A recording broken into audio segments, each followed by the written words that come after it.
Welcome to the Jill on Money Show. It's Monday, July 24th, and we are here answering financial questions from near and far. And we is me and Mark Talercio, the best executive producer in the world.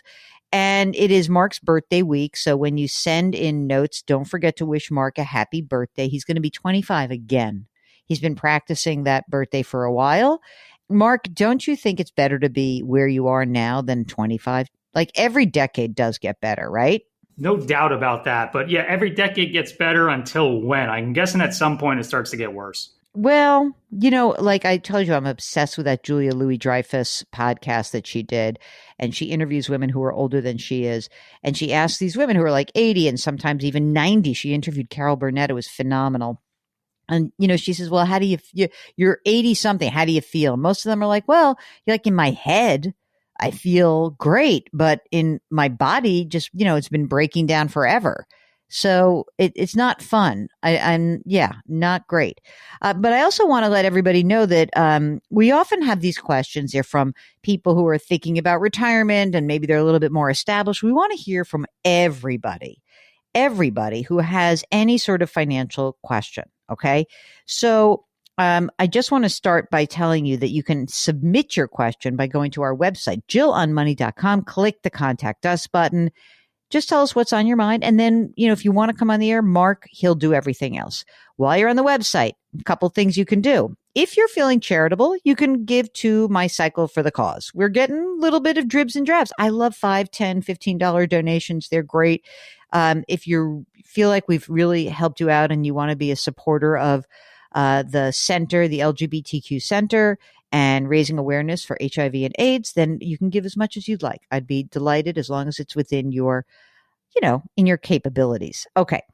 And also on the website, you can sign up for the free weekly newsletter. You can buy the book, The Great Money Reset. You can spend $35 and subscribe to our new service, Jill on Money Live. Now, sometimes you have a person who is young, Mark, who sent me a text this morning.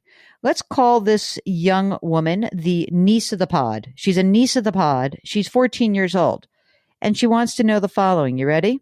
I need advice on how to start saving and investing. I am receiving a summer salary from being a camp counselor. It will be $600. So what do I do with my $600? Mark, what should niece of the pod do with $600? What is the best bet to get started? To kind of dip their toes in the investing game, I would say the parents of the niece of the pod should probably open up a custodial account and teach niece the ins and outs of the investing world, if they're comfortable doing so. I think that that's a fine idea. A lot of times, you know, I guess you could just put money in a 529 plan, but that's not really going to teach a 13, 14, 15-year-old anything. So if you want to start, you start small, just like this, and you work with your kids, your grandkids, or your nieces and nephews, and you say, this is what a stock is. This is what a bond is. And it's really good to go step by step and really give them a sense of what they are doing. That's how you kind of have them catch the bug a little bit. I would get on that. I really would, because otherwise, you know, you're squandering an opportunity. If they're interested, let's jump on that opportunity. So when Theo's ready, Aunt Jill will be helping. Don't you worry. Right, Mark? Oh, Theo's got that custodial account set up already because, you know, the Chinese tradition is for any holiday, birthday, Christmas, what the Chinese New Year, they give red pockets, red envelopes, and, you know, they're usually full of cash. So I decided to open up a custodial account, and I just putting all of his money in there. All right. And soon he'll be ready to invest. I'm excited. Okay. Enough of me blathering on. Let's get to our listener, Mike. He's on the line from Boise, Idaho, which is a beautiful part of the country, at least in the summertime. Now, Mike, have you been spared hot weather that the rest of the country has had to deal with?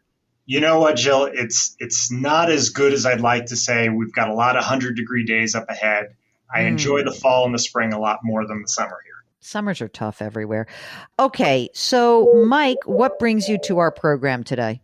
You know, I am blessed to have a wonderful salary with my wife, and we have 2 young children, and we are struggling with, as my older child is going into kindergarten, what we do for childcare when it comes to the summer months. My wife works as a nurse and she loves her job and would like to keep it, but it's long hours and we're not really sure what to do for 2.5 months to keep them under wraps and not in trouble, but at the same time being financially responsible and making sure we're saving enough. And we cannot force them to work. I think that's illegal. Isn't that right? Yes. Yeah. I've seen a lot of memes recently where the children yearn for the mines, but I don't think that's true. Okay. So the oldest is like 4 or 5. Is that right? Yes, she's 4.5 now, and she'll start kindergarten. Well, she'll start preschool this fall and then kindergarten next year. Okay. And the younger one is how old? 7 months. Oh my God. So during the school year, even though neither of them are in school, who's taking care of these kids? So right now, my wife's hospital has a daycare that's taking care of my oldest one. My youngest one will be able to go there in another month.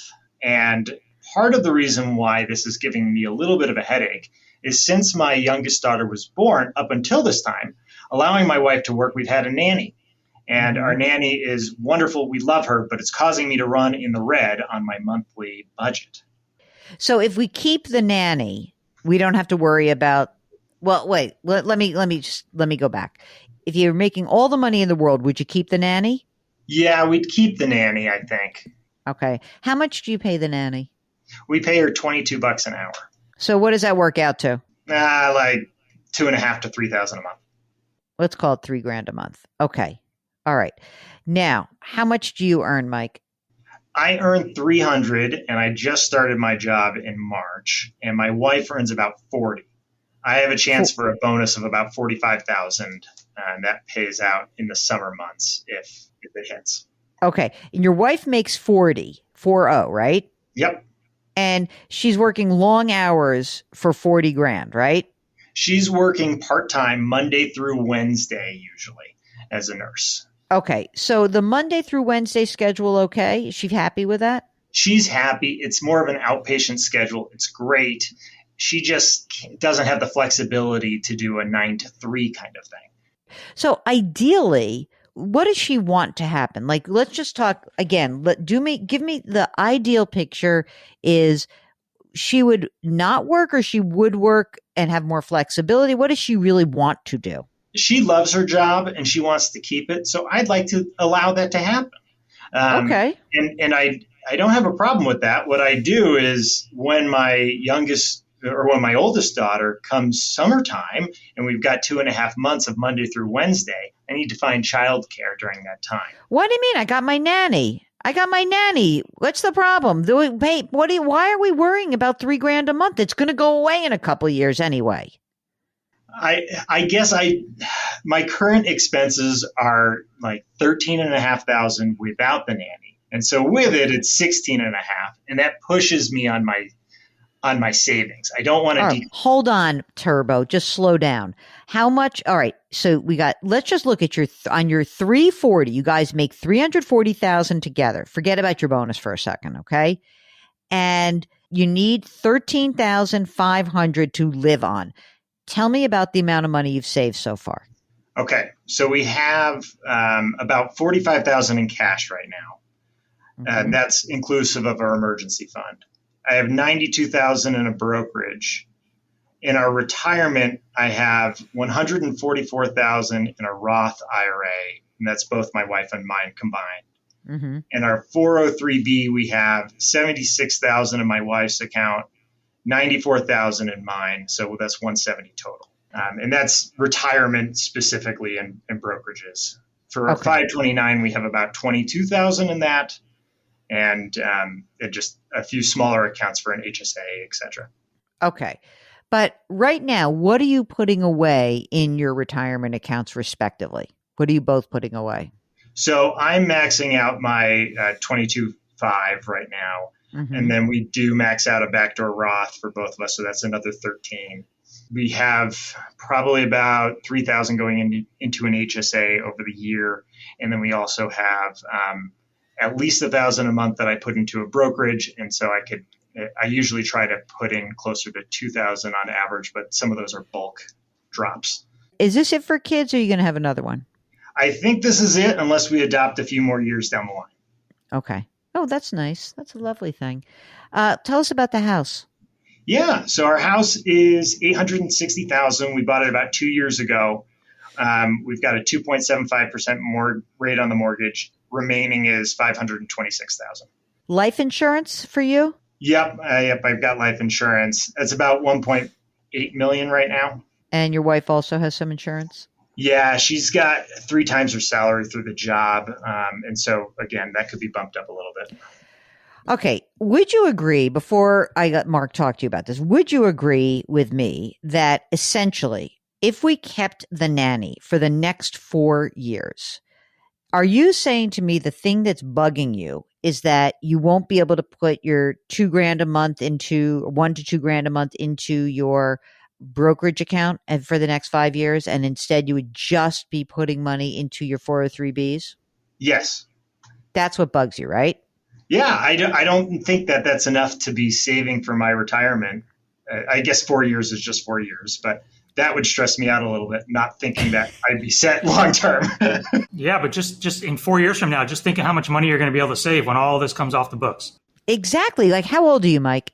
I'm 34. And how old is your wife? Same age. Calm down. Everybody calm down. First of all, I think you're nuts. This is crazy. You can afford a nanny. Why are you stressing out about this? It's so much more stressful to think about, you like the nanny? Is this nanny a good person? Yeah, she's great. Priceless. It's priceless is right. You're going to buy your way out of the problem. Why are you making all this money if you can't make yourself happy and live a life that's like really a lot easier? It's a 4-year problem. And by the way, I didn't even include that you got your bonus. So here's what I would do. I would just pay for the nanny. Don't worry about it. Let's see how things go in the next couple of years. Your wife is happy in your job. She's working part-time. The summer is like, who cares? Let the nanny take care of your kids. Let your wife work. It is a time-limited problem. You will make plenty of money and you will be able to save money. This is not a problem. You're making a problem where one does not exist. Well, that makes me feel great, Jill, and I appreciate you yelling at me because that helps make my decision easier. It is. I mean, I have to tell you, on a small scale, all of us go through these kinds of things. If you make a certain amount of money, I'm not saying people live month to month. It's hard. It's horrible. I get that. I am not that person. This is not the show for many of those people. We have helped people who have those issues, but if you're looking at the situation as presented here, where you are a family making $340,000, saving plenty of money in your retirement account and through your backdoor Roth, and even have a few bucks saved for a 529 plan, isn't it worth your peace of mind to not have to think about the kids and whether your wife is happy or not? And like, your stress level should go down with the idea that I have a time-limited problem. Thank goodness I have the money to actually solve the problem with the money. You're good. You got money. You're okay. You're really okay. I cannot tell you to do anything different than you're doing now, except stop sweating it. Do you have your estate documents done? I do have my estate documents done. I knew you'd like that. Good. Absolutely. Are you going to leave a large chunk to the nanny? Because right now she's the most important person in your household. We didn't have that done when we had the nanny, so we may have to revise it now. Mark, do you have any other tips for our friend here before we have him go back and lock in that nanny for the summer and not worry about it? No, I mean, I'm thinking like, what was the plan come September anyway? You're just going to use the nanny again? Well, we were probably going to have to find some summer camps during the year or encourage our in-laws to come visit. You're nuts. Oh, my God. You want in-laws? I would pay my way out of that problem right away. No way. That would reduce our stress levels, yes. All right. So I think we all agree that this is absolutely the way you should go. Anyone else have a change of heart around this and wants to write in and give Mike other advice? But just use the nanny. use the nanny. You like her. It's amazing. This is how the beautiful economy works. Like, let's pay somebody to care for our kids. This is great. And by the way, the fact that you have daycare in your wife's workplace is unbelievable. So you're very lucky for that. And it's going to be great. And I know that you're going to give us a holler back in a year and you're going to be like, I got my 45 grand. I'm so glad I have the nanny. Life is good. So Mike from Boise, we wish you the best of luck. Now, lock down that nanny, okay? Thank you, Jill and Mark. Appreciate your time today. Well, I'll tell you what, if you are someone who is sweating a decision like whether or not to have someone on your payroll that's going to make your life easier, this is an easy question to answer, but if you need a little nudge, we're happy to help you. Go to JillOnMoney.com, click the Contact Us button. Let us know if you would be willing to come on the air live. Mark does everything else. Also, while you're on the site, don't forget, there are so many things there that are for free. There's the free weekly newsletter, there's the blog, there's videos, there's resources. And if you've got a few shekels to spend, subscribe to the new Jill on Money live service where you get access to quarterly webinars and lots of cool bonus content. All right, lift someone up today. Change your work, change your wealth, change your life. Thank you for listening, and we'll talk to you tomorrow.